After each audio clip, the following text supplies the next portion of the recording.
Question करते हैं। Block M hangs vertically at the bottom of a uniform rope of constant mass per unit length। ठीक, अच्छा, top end of the rope is attached to fixed rigid support, है ना। रोप यहाँ पे ऊपर बंधी हुई है पॉइंट O पे।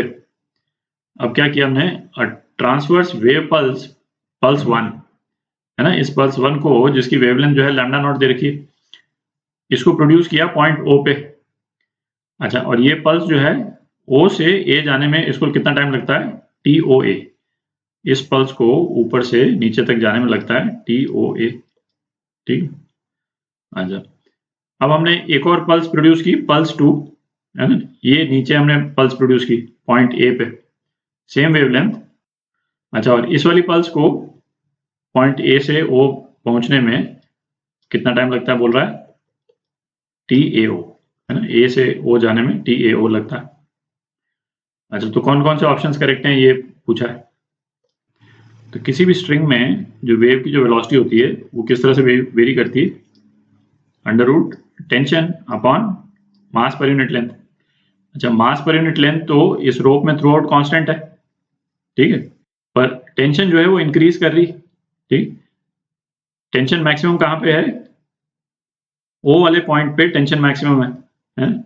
जो टेंशन पॉइंट O पे यदि हम लिखें तो क्या हो जाएगा, यदि इस ब्लॉक का मास अपन m ले लेते हैं तो mg प्लस इस रोप की लेंथ यदि l है और मास पर यूनिट लेंथ म्यू, तो म्यू l ये रोप का मास हो गया, ठीक है, इनटू g। तो इतना टेंशन हो जाएगा पॉइंट O पे, और पॉइंट A पे कितना टेंशन हो जाएगा, केवल mg, है ना। तो ये क्लियर है कि टेंशन जो है वो इस डायरेक्शन में इंक्रीज कर रहा है, टेंशन इस डायरेक्शन में इंक्रीज कर रहा है, ठीक है। तो वेलोसिटी इस तरह से वेरी कर रही है, तो किसी भी पल्स की मैक्सिमम वेलोसिटी कहाँ पे होगी, V मैक्स यहाँ पे होगी, और इस वाले पॉइंट पे मिनिमम वेलोसिटी होगी। ये तो क्लियर है क्योंकि टेंशन यहाँ मिनिमम है, ठीक है। अच्छा, अब हमको TAO और TOA कंपेयर करना है, तो ऐसा करते हैं, इस रोप की एक कॉपी बना लेते हैं।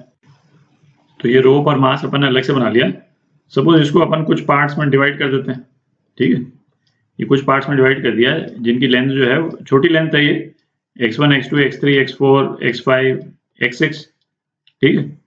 अच्छा, अब x1 वाले पोर्शन में जो वेलोसिटी होगी, ठीक है, किसी भी पल्स की, वो क्या होगी, वो इस वाले पोर्शन में जो टेंशन होगा उस पर डिपेंड करेगी, ठीक है। और x1 अपन ने बहुत छोटा लिया है, तो अपन ये मान के चल सकते हैं कि टेंशन जो है यूनिफॉर्म है ना। x1 तो हम आर्बिट्रेरली छोटा ले सकते हैं, तो वेलोसिटी क्या होगी, T1/u। यहाँ पे x2 जो है वेलोसिटी कितनी हो जाएगी, T2/mu, ठीक है। और इसी तरह से वेलोसिटी जो है अलग अलग हो जाएगी। अच्छा, ये वेलोसिटी इस पे तो डिपेंड कर नहीं रही है कि पल्स जो है वो नीचे से ऊपर आ रही है या ऊपर से नीचे जा रही है। किसी भी सेगमेंट में जो पल्स की वेलोसिटी होगी वो सेम ही रहेगी, ठीक है, इररिस्पेक्टिव ऑफ कि पल्स ऊपर से आएगी या नीचे से आएगी, ठीक है।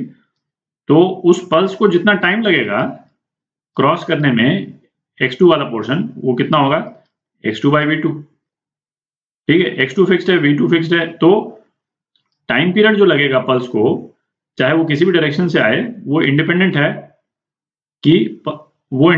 पल्स के डायरेक्शन से, ठीक है। तो इसका मतलब क्या हो गया, इसका मतलब ये हो गया TAO जो है वो TOA के बराबर ही हो गया, ठीक है, क्योंकि ये T1 T2 T3 हम सारे ऐड अप कर दें, ठीक है, तो एक नंबर आ जाएगा अपने पास में, और वो नंबर सेम रहेगा पल्स का डायरेक्शन चाहे जो हो, ठीक है।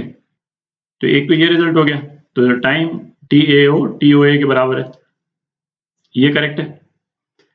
अच्छा, बी में क्या बोल रहा है, वेवलेंथ ऑफ पल्स 1, है ना, पल्स 1 ये है, becomes longer when it reaches point A, ठीक, कि वेवलेंथ जो है वो बढ़ती चली जाएगी। तो इसमें हम देखें वेलोसिटी जो है पॉइंट O पे ज्यादा है और पॉइंट A पे जो है मिनिमम है, ठीक है। तो इसको हम एक तरह से देख सकते हैं, जब वेव्स की वेलोसिटी अलग अलग मीडियम्स में अपन देख रहे थे, तो उसमें अपन ने क्या देखा था कि जिस मीडियम में वेलोसिटी ज्यादा है वो मीडियम जो है वो रेयरर मीडियम होता है, ठीक है। तो यदि इस एग्जांपल में हम देखें तो जो रोप का जो टॉप पोर्शन है वो रेयरर मीडियम है और ये डेंसर मीडियम है, ठीक है। तो वेव जो है वो रेयरर से डेंसर मीडियम में जा रही है। अच्छा, अपन ने ये भी देखा था वेव जब किसी भी मीडियम को चेंज करती है तो उसकी फ्रीक्वेंसी जो है वो वेरी नहीं करती। Frequency does not very. Very क्या करता है? वेवलेंथ वेरी करती है, ठीक है। और v जो है वो म्यू लैम्डा तो रहेगा ही, ठीक है, किसी भी पर्टिकुलर पॉइंट पे। तो इसका मतलब क्या हो गया, जहां वेलोसिटी ज्यादा वहां वेवलेंथ ज्यादा, क्योंकि फ्रीक्वेंसी तो कांस्टेंट ही है, और जहां वेलोसिटी कम वहां वेवलेंथ कम।